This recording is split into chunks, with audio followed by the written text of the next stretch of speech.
My wife packed a suitcase, looked me in the eye and said, "Don't look for me." I didn't. 3 days later she showed up at my door furious, because her credit card got declined. My name is Ethan, and I learned the hard way that some people don't leave a marriage for peace. They leave to keep the benefits without the responsibility. I started on construction sites when I was 22, as a helper who carried lumber, cleaned debris, and did whatever the crew needed. It wasn't glamorous, and it definitely wasn't easy. Most weeks were 70 to 80 hours and my hands stayed raw. But I knew exactly why I was doing it. My father left when I was 4. From then on it was just me and my mum in a one-bedroom flat where the heating worked only when it felt like it. I watched her stretch every bill until it was practically transparent. She never complained, she just kept going. So when I became old enough to work, I made a promise. I would build a life that couldn't be taken from me by someone else's choices. By 25 I could do a little of everything: basic plumbing, electrical work, framing, drywall, tiling. I wasn't a master, but I was what my foreman called dangerously useful. I saved enough to start night classes in business management, because I didn't want to stay on the bottom of someone else's ladder forever. 2 of my closest mates, Tom and Marcus, were the same. Good with their hands. Tired of watching other people get rich off our backs. So at 27, we did something that terrified everyone around us. We pooled our savings, £17,000 each, which felt like a fortune at the time, and started our own renovation company. At first we were nobodies. We fixed leaky taps, patched holes, rebuilt decks, painted walls. Any job that paid. Our office was my garage: 3 folding tables, 1 battered laptop, and a coffee machine that broke every 3rd day like it had a schedule. We ate frozen meals. We worked until midnight. We moved like our lives depended on it, because they did. Our first real break came about 8 months in, when we took a kitchen renovation job that was underpriced. The client was a lawyer named Graham Monroe. Ivy League type. Sharp, direct, but surprisingly relaxed. When we finished, he walked through the kitchen, ran his fingers over the cabinet edges and nodded. "Good work," he said. "But your contracts are a disaster. 1 lawsuit and you're finished." I offered to renovate his bathroom in exchange for legal advice. He laughed and said, "Keep your tools. I'll help you with the documents for a fair rate." That conversation changed everything. Graham helped us incorporate properly, draft solid client agreements, set up liability coverage, and protect ourselves from the kind of nightmare that destroys small businesses. In year 2, one of his contacts referred us to a mid-sized property firm looking for reliable contractors. That's when we stopped surviving and started scaling. 5 years later, our garage company had become something real: 32 employees, 3 site supervisors, a proper office in the city, and profits that finally made my mum breathe easier. And somewhere in the middle of all that, I met Sophie. I met her 7 years ago at a charity event, back when my company was still fighting for air. She worked in PR for a tech startup. Sophie had presence. Polished, confident, always well-dressed, the kind of woman who could walk into a room and make everyone feel like she belonged there. 6 months later we were living together. A year later we got married. Nothing extravagant. About 60 guests. A simple ceremony. At the time, it felt like 2 ambitious people building a life together. We both worked hard. We traveled. We laughed. We hosted dinners with friends. I bought a house in my name before the marriage, one of the smartest decisions I ever made, even though it wasn't made out of suspicion. It was made out of practicality. The first few years were good. Then my business landed a major contract, big enough that my income tripled almost overnight. And that's when the shift started. It didn't happen like a movie where someone suddenly turns cruel. It was subtle. Like a slow leak you don't notice until the ceiling stains. Sophie started going out more. Networking lunches. Client dinners. She complained constantly about her job. Her boss was toxic, her coworkers were jealous. Nobody appreciated her talent. Then one night at dinner she said, "I don't feel fulfilled in PR anymore." I suggested she push for a stronger role at her company. She looked offended, like I'd insulted her intelligence. "You don't get it," she said. "I need something that actually means something to me." I told her to explore options. Just don't burn the bridge before she's built the next one. She resigned anyway. No plan. No safety net. No timeline. She called it finding herself. For 2 months it looked like shopping, spa days, and long mornings scrolling on the sofa. Then she announced her big new dream. She wanted to become a personal image consultant. She had good taste. Friends asked her for fashion advice. So I supported her. I paid £5,500 for a certification program. I put another £15,000 into a website, branding, inventory, professional photos, business cards, the whole launch package. At first she was excited. I was genuinely happy to see her motivated again. But 6 months later the excitement died. Clients were demanding. Running a business was harder than posting photos. And whenever I tried to help, suggesting a schedule, a marketing plan, she'd snap. "This isn't construction," she'd say. "Creative work doesn't run on routines." Meanwhile, I was juggling sites, employees, deadlines, and million-pound budgets, and she was surrounded by luxury shopping bags. One day I saw a charge for £4,700 at a high-end boutique. When I asked about it, she rolled her eyes. "It's an investment in my brand. I wouldn't expect you to understand marketing." Our marriage started shrinking. Intimacy faded. Conversations became transactions. When I brought up how distant she felt, she'd flip it back on me. "So that's all you care about?" she'd say. "Stop pressuring me." Then she'd disappear into a 2-hour bath. It became a pattern. I raised a concern, she made me feel guilty, and nothing changed. And then Sophie met Vanessa.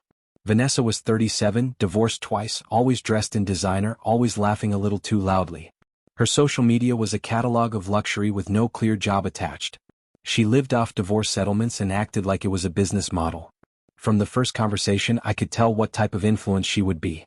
Vanessa filled Sophie's head with phrases like, "Know your value. Men should provide. A real man never questions what his wife spends. If you're not being spoiled, you're being robbed." Soon Sophie and Vanessa were taking weekend trips, Vegas, Napa-style wine tours, shopping sprees, paid for by money I earned while I was on sites at dawn. But what worried me more wasn't the spending. It was Sophie's new mindset. She started saying things like, "A husband providing isn't optional. It's the minimum." And then she introduced a new name into our house like it was nothing. Jordan. A personal trainer with a huge following online. According to Sophie, he needed her help with his image for his fitness brand. Their sessions got longer. She came home later. She started turning her phone away when she typed. She wore perfume that wasn't hers. I didn't accuse her. I don't throw grenades without proof. But I started watching. Tom, my business partner, noticed me slipping at work. "You all right?" he asked after I made a mistake on a plan. "You've been somewhere else lately." I brushed it off. He didn't buy it. "My cousin lost half his company in a divorce," Tom said. "Don't be naive. Protect what you built." So I did something I never thought I'd need to do with my own wife. I started documenting. Dates, spending, absences, patterns. Then came the moment that removed all doubt. One Thursday I got home early, 2 p.m. unexpectedly. I walked into the kitchen and found Sophie and Vanessa sitting there, drinking sparkling water like they were hosting a board meeting. Vanessa was mid-sentence. "Just make sure your exit is organized," she said. "Lock your finances down first." My second husband tried to hide assets, but my solicitor found everything. They always think they're smarter. When they saw me, they froze. Sophie forced a smile. "Oh hi. You're home early." I asked what kind of exit they were discussing. Vanessa's smile didn't reach her eyes. "Helping a friend leave a toxic marriage." I looked at Sophie. She didn't deny it. That night I called Graham Monroe, the lawyer who'd helped us build our business. He picked up on the first ring. I told him everything. He didn't hesitate. "She's planning to leave and take as much as she can. We need to act first, but legally." The next morning I sat in Graham's office and we built a plan. Protect premarital assets. Document abandonment. Keep everything within the law. Prepare for a narrative war, because people like Sophie and Vanessa don't just leave. They rewrite history. For 3 weeks I followed every instruction. I organized company valuations showing the business existed before Sophie. I gathered financial records. I documented that I'd invested in her venture. I noted her withdrawals from our marriage, emotionally, physically, financially. And then the final piece dropped into my lap. Sophie was in the shower. Her phone buzzed on the counter. A preview popped up from Jordan. "Can't wait for next week, when we don't have to hide anymore." I took a screenshot. I said nothing. Because Graham told me the truth. Let her make the first formal move. Abandonment strengthens your position. The following Monday I played normal. I bought steaks. I went home. I grilled dinner like a husband who believed in his marriage. Sophie walked in after another business lunch, with Vanessa, still staring at her phone. Then she said it, flat, casual, like she was reading a reminder. "Tonight I'm moving out. I need space. And don't look for me." I stared at her and instead of rage, I felt calm. because the storm I'd been bracing for.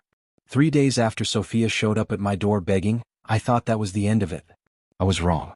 Because when someone like Sophia loses control, they don't just walk away quietly. They look for a way to punish you for not saving them from the consequences they created. That Monday morning, I was on site before sunrise, hard hat on, coffee in hand, reviewing a final inspection checklist with Carlos. Everything was calm, until my phone started buzzing nonstop. Mia, my project manager, texted first. "Boss, you need to see this." I opened the link, and there it was. A post from Sophia. Not a private message. Not a quiet apology. A full public story, complete with tears, captions, and carefully edited half-truths, about how she had escaped a controlling husband who used money to silence her. The comments were already piling up. People who didn't know us were calling me a narcissist, calling me abusive, calling her brave. And the worst part? She didn't say my name, but she didn't need to. She posted a photo of the old house, the one I had already sold, but people recognized it. She posted a blurry screenshot of a bank account balance without context. She posted a selfie with puffy eyes and the caption, "When you lose everything just for choosing yourself." I stared at my phone for a long moment. Then I did something I hadn't done in months. I smiled. Because I knew exactly what this was. It wasn't healing. It was a trap. A trap designed to make me react. To make me argue publicly. To make me defend myself emotionally.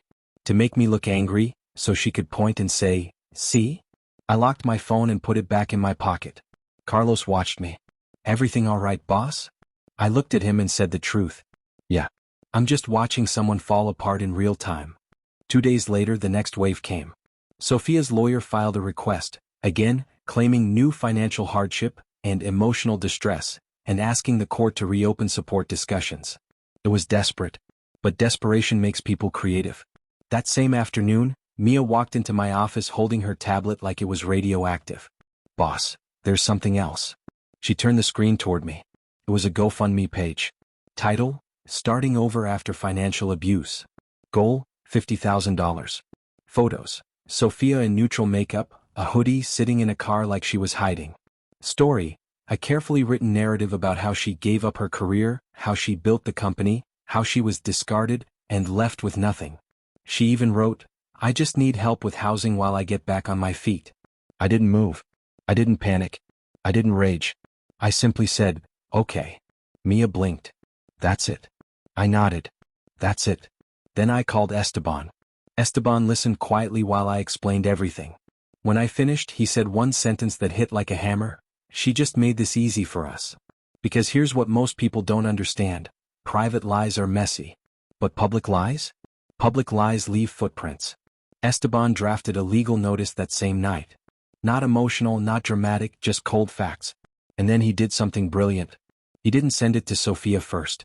He sent it to the platform's legal contact, along with documentation. The voluntary abandonment video. The security footage. The court ruling.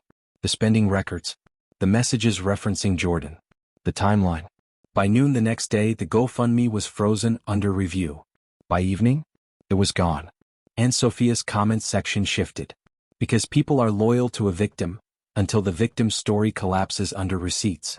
Her followers started asking questions. Why was the husband's lawyer involved if she was abused? Why does the timeline not match? Why did the judge rule against her? Sophia deleted the post. Then she posted another. A rage post. No tears this time. Just venom. Some men will do anything to silence you. And that's when Esteban made the second move. A formal cease and desist for defamation.